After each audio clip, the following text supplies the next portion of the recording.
18 जानेवारी हा दिवस अत्यंत महत्त्वाचा आहे आणि याच दिवसापासून ही सृष्टी निर्माणाचं कार्य केलं गेलं। असा हा दिवस मौनी अमावस्येचा अतिशय महत्त्वाचा आहे।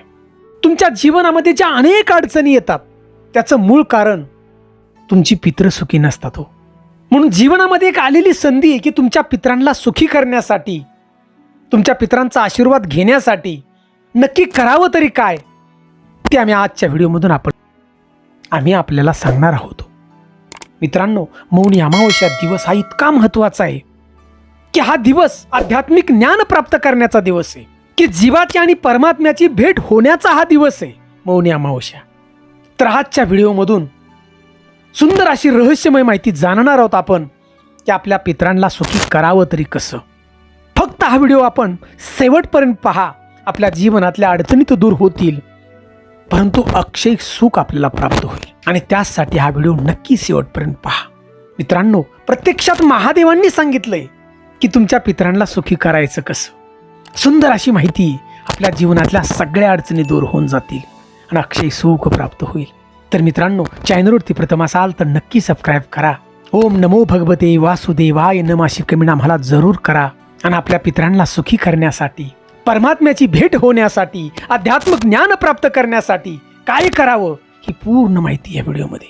या मौनी अमावस्याला मौनी अमावस्या का बरं म्हटलं जातं हे सुद्धा जाणणार आहोत आपण। तर मित्रांनो, सूर्यानं मकर राशीमध्ये प्रवेश केलाय, मकर संक्रांतीचा सण आपण साजरा केलाय आणि याच्यानंतर नवीन वर्षातील आपल्या इंग्रजी महिन्याप्रमाणे ही पहिली अमावस्या आली। तर मित्रांनो, अमावस्या तर प्रत्येक महिन्याला येते का नाही, याला मौनी का बरं म्हटलं जातं प्रथम आपण पाहूया। तर मित्रांनो, मौन हा शब्द मुनी ह्या शब्दापासून तयार झालेला आहे बघा। मौनी अमावस्या का म्हणतात तर मित्रांनो, हे अखंड विश्व निर्माण करण्यासाठी प्रत्यक्षात ब्रह्मदेवानं स्वयंभू मनूला या ठिकाणी उत्पत्ती केली, स्वयंभू मनूची, आणि हे अखंड विश्व निर्माण करण्याचं कार्य याच दिवशी चालू केलं। म्हणून तर या ठिकाणी मौनी अमावस्या म्हटलं जाऊ लागलं। परंतु हे कार्य चालू करताना अखंड हे विश्व निर्माण करणारे ब्रह्मदेव यांनी मौन बाळगलं होता हे विश्व निर्माण करताना, आणि म्हणून तर या अमावस्येला मौनी अमावस्या म्हटलं जातं बघा। तर मित्रांनो, या दिवशी पवित्र नदीमध्ये जर आपण स्नान केलं, गंगा, यमुना, सरस्वती अशा नदीमध्ये स्नान केलं आपण तर फार मोठं पुण्य प्राप्त होतं। परंतु आपल्याला सगळ्यांना बघा जाणं शक्य आहे का बरं? गंगा, यमुना, सरस्वती या ठिकाणी या संगमावरती सगळ्यांना जाणं शक्य नाही बघा। तर काय करायचं तर मित्रांनो, सकाळी लवकर उठायचं, आपण सूर्योदयाच्या पूर्वी उठायचं बघा, सूर्य उगवायच्या आधी, आणि आपण स्नान करताना मौन बाळगायचं आपण। ज्या वेळेला आपण अंगावरती पाणी घेणार आहोत आपल्याच घरातलं पाण्याला त्या ठिकाणी गंगेचं स्मरण करायचं। पाणी आपण घेताना पवित्र गंगा या ठिकाणी येईल, प्रवेश करील तुमच्या पाण्यामध्ये, हे अक्षय सुख तुम्हाला प्राप्त होईल।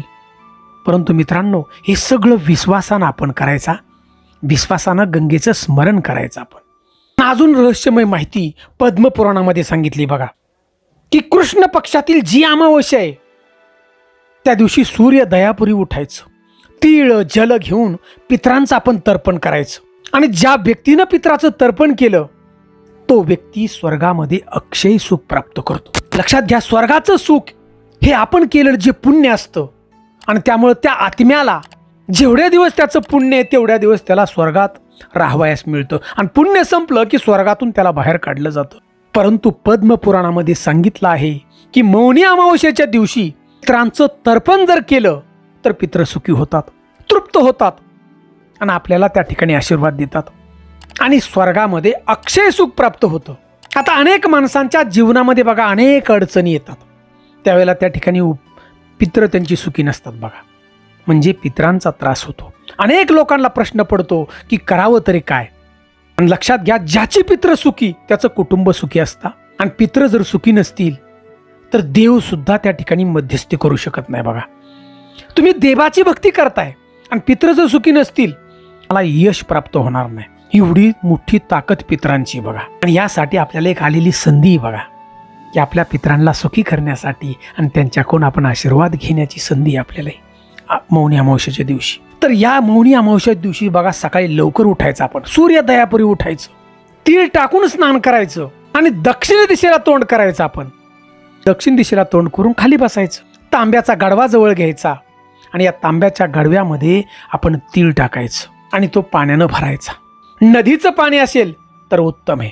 आता नदीचं पाणी नसेल तर आपलं जे घरचं पाणी, आपल्या विहिरीचं किंवा नळाचं जे काय असेल ते, त्या गाडव्यात पाणी भरताना फक्त गंगेचं स्मरण करायचं, डोळे झाकून मनापासून अगदी. आणि ज्या वेळेला विश्वासानं गंगेचं स्मरण करतो त्या ठिकाणी गंगेलाही यावं लागतं बघा. फक्त विश्वासानं करायचं. नंतर त्या पाण्यामध्ये, गाडव्यामध्ये फुल टाकायचं आणि तुळशी पत्रक ध्यान करून टाकायचं बघा. तुळशीची पानं, तुळशीची पानं तुम्ही गाडव्यात टाकता त्यावेळी तुमच्या पितरांना तृप्ती मिळते बघा. कारण तुळस ही भगवंताला प्रिय आहे आणि भगवंताचा तो अधिकार आहे तुमच्या पितरांना मुक्ती देण्याचा.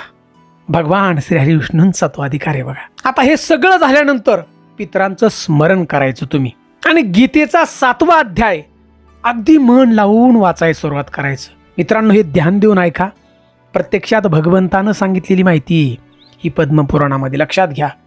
हा 7वा अध्याय अगदी मन लावून तुमच्या घरात तुम्ही वाचा. फक्त मन लावून वाचायचा विश्वासानं. आणि 7वा अध्याय वाचून झाल्यानंतर संकल्प करायचा. कारण संकल्प हा महत्वाचा आहे. संकल्प असून तरच कार्य सिद्ध होतं. आणि तुमच्या पूर्वजांची तुम्ही आठवण काढायची. जे काय तुमचे पूर्वज बघा, आजी आजोबा जे देवाच्या घरी गेलेत, तुमच्या घरातील व्यक्ती, त्यात जेवढी नावं देण्यात असतील तेवढ्यांची तुम्ही नावं त्या ठिकाणी घ्यायची. कारण त्यांचे अनंत उपकार तुमच्यावरती आहेत. संपूर्ण तुमच्या जी पुढची पिढी आहे त्याच्यावरती त्यांनी उपकार केलेले आहेत. विहिरी पाडलेल्या आहेत, जमीन घेतलेली, तुम्हाला शिक्षण दिलं असेल, जे काय आहे ते पूर्वजांचं आहे का नाही आपल्या. त्यांचं स्मरण करायचं, चित्र डोळ्यापुढं आणायचं. जेवढी तुम्हाला आठवतील आजी आजोबा, जेवढे माहिती आहेत तुम्हाला, डोळ्यासमोर तुमच्या झालेले आहेत, सगळ्यांची आठवण त्या ठिकाणी करायची. आणि याच्यानंतर ते जल जे गाडव्यातलं ते पितृदेवाला अर्पण करायचं. एका ताटात किंवा मोठं रुंद भांडा असेल परात काय, त्यात आपण अर्पण करायचं. ते जे जल आहे ते पिंपळ आंबा या वृक्षाला ते अर्पण करायचं बघा. आता पुढचा जो प्रश्न आहे की या दिवशी दान करावं तरी काय.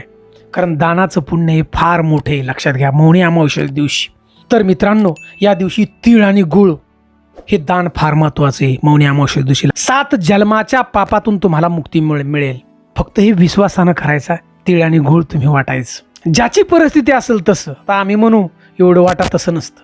तुम्ही आम्हाला म्हणताल, परंतु विश्वासानं हे करायचं बघा ना. आपल्या परिस्थितीनुसार तिळगुळ आपण द्यायचा, ब्राह्मणाला दान करायचं. आणि हे जे दान आहे हे नेहमी गरजवंताला करायचं, की ज्याला गरज आहे बाबा. एखादा पार्लेचा पुडा तुमच्या ऐपतीप्रमाणे, बाबा एखाद्याची ऐपत नसते ज्यास काय दान करण्याची, परंतु पार्लेचा पुडा का व्हायना एखाद्या गरीबाला तुम्ही या दिवशी दान करा. अक्षय सुख तुम्हाला निश्चितपणे प्राप्त होईल. भगवंताने हे सांगितले सगळं. आणि ही सगळी जी माहिती ही पद्मपुराणातली बघा. तर मित्रांनो, सूर्य हा मकर राशीत आहे, त्यामुळे या मौनी अमावस्येला फार महत्व आहे. एवढंच नाही तर स्कंद पुराणामध्ये सगळ्यांचे मालक आपले देवी देवता, सगळ्यांना निर्माण करणारे सगळ्यांचे मालक देवादेव महादेवांनी सांगितले बघा स्कंद पुराणामध्ये, की या मौनी अमावस्येच्या दिवशी तूप तीळ आणि गुळ याच्यापासून खीर बनवायची आणि गंगेला त्या ठिकाणी अर्पण करायची. हो, आता तुमच्या सगळ्यांनाच गंगेला जाणं शक्य आहे का? नाही. एखादी नदी असेल, तुमच्या गावातील विहीर जरी असेल तुमची, त्या ठिकाणी तुम्ही अर्पण करा आणि गंगेचं चित्र डोळ्यासमोर आणा. 100 वर्ष तुमची पित्र बघा तृप्त राहतील. 100 वर्ष पुढची. हे मी सांगत नाही, प्रत्यक्षात देवादेव महादेवांनी सांगितले. असं केल्यानंतर तर मित्रांनो, ही जी सगळी पित्र आहेत तुमची, की तुम्हाला चांगला आशीर्वाद देतील. म्हणजे संतान आहे पुढची पिढी तुमची, तुमच्या पिढीला आशीर्वाद देतील. आणि पितरांचा ज्या वेळेला आशीर्वाद पाठी असतो ना, त्यावेळेला तुम्ही यशस्वी ठरताल. कुठल्याही तुम्ही काम हाती घ्या, ते काम पूर्ण होईल, संकट येणार नाहीत. आणि सगळ्यात महत्त्वाची माहिती सांगतोय आपल्याला मी, शेवटची माहिती बघाई, अजिबात विसरू नका ही माहिती. तुमच्या गावात, तुमच्या डोंगरावरती महादेवांचं मंदिर ही निश्चित असतं बघा. प्रत्येक गावात असतं. या मौनी अमावस्येच्या दिवशी फक्त एक काम करा, तुम्ही महादेवाच्या मंदिरात जा त्या ठिकाणी आणि त्या शिवपिंडीला तुम्ही जल अर्पण करा, अभिषेक करा फक्त पाण्यानं आणि महादेवांचं स्मरण करा. तुमच्या जीवनातल्या सगळ्या अडचणी दूर होतील आणि पितरांचा त्रास तुमचा कमी होऊन जाईल. फक्त विश्वास ठेवा आणि मौनी अमावस्येच्या दिवशी आम्ही सांगितलेले हे सगळं काम आपण करा.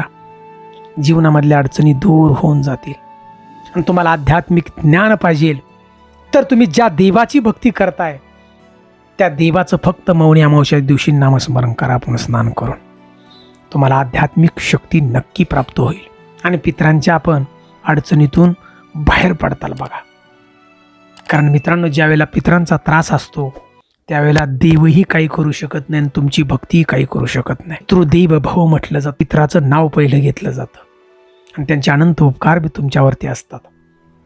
मित्रांनो, मौनी अमावस्या उद्या आहे, रविवार, आणि फक्त रविवारी तुम्ही ही सगळी सोपं आहे बघा. सगळं काही खर्च नाही आहे एवढा. कारण तुमच्या गावात महादेवाचं मंदिर हे निश्चित असतं. गीतेचा 7वा अध्याय वाचा आणि सगळं काम तुम्ही करा विश्वासानं फक्त, आणि सगळ्या अडचणीतून मुक्ती मिळवा आणि स्वर्गामधलं अक्षय सुख प्राप्त करा. सुंदर अशी माहिती आवडली असेल तर ओम नमो भगवती वासुदेवाय नमः अशी कमेंट आम्हाला जरूर करा. आणि चॅनलवरती प्रथम असाल तर नक्की आपण सबस्क्राईब करा. जय हिंद, जय महाराष्ट्र.